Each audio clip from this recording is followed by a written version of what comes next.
ఈశాన్య రాష్ట్రం మణిపూర్లో హంగ్ అసెంబ్లీ అనివార్యమైంది. 60 స్థానాలున్న మణిపూర్లో ఏ పార్టీ మెజార్టీ మార్కును అందుకోలేకపోయాయి. 28 స్థానాలతో కాంగ్రెస్ అతిపెద్ద పార్టీగా అవతరించగా భాజపా 21 సీట్లతో రెండో స్థానానికే పరిమితమైంది. చిన్న పార్టీలు ఇప్పుడు ఎవరి పంచన చేరుతాయనేదే ప్రభుత్వ ఏర్పాటులో కీలకం కానుంది.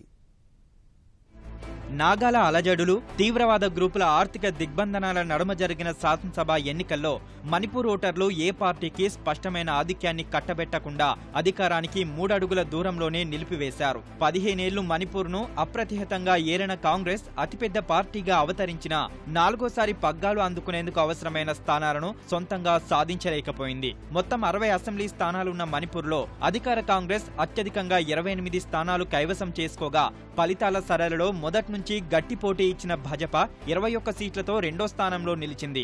ప్రాంతీయ పార్టీలైన Naga People's Front, National People's Party 4 చోట్ల, తృణమూల్ కాంగ్రెస్ 1 చోట గెలుపొందాయి. 1 స్థానం గెలుచుకున్న లోక్ జనశక్తి పార్టీ భాజపాకు మద్దతు ప్రకటించింది. 1 స్థానాన్ని స్వతంత్ర అభ్యర్థి ఖాతాలో వేసుకున్నాడు.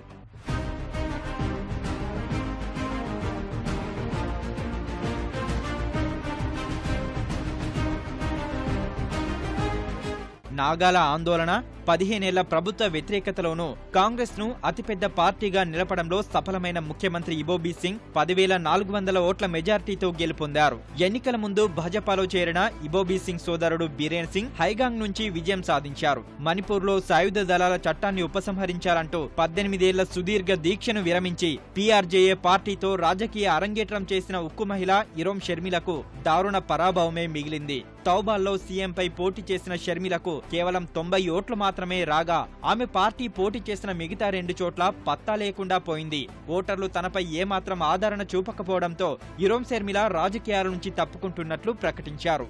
మణిపూర్ పీఠాన్ని కాంగ్రెస్ 4వ సారి అధిష్ఠించాలన్నా గతేడాది అసోంతో ఈశాన్యంలో అడుగుపెట్టి ఇప్పుడు విస్తరించాలనుకున్న కమలదళం కల సాకారం అవ్వాలన్నా చిన్న పార్టీల మద్దతే కీలకమవడంతో Naga People's Front, National People's పార్టీలను ప్రసన్నం చేసుకునే ప్రయత్నాలు పోటాపోటీగా జరుగుతున్నాయి.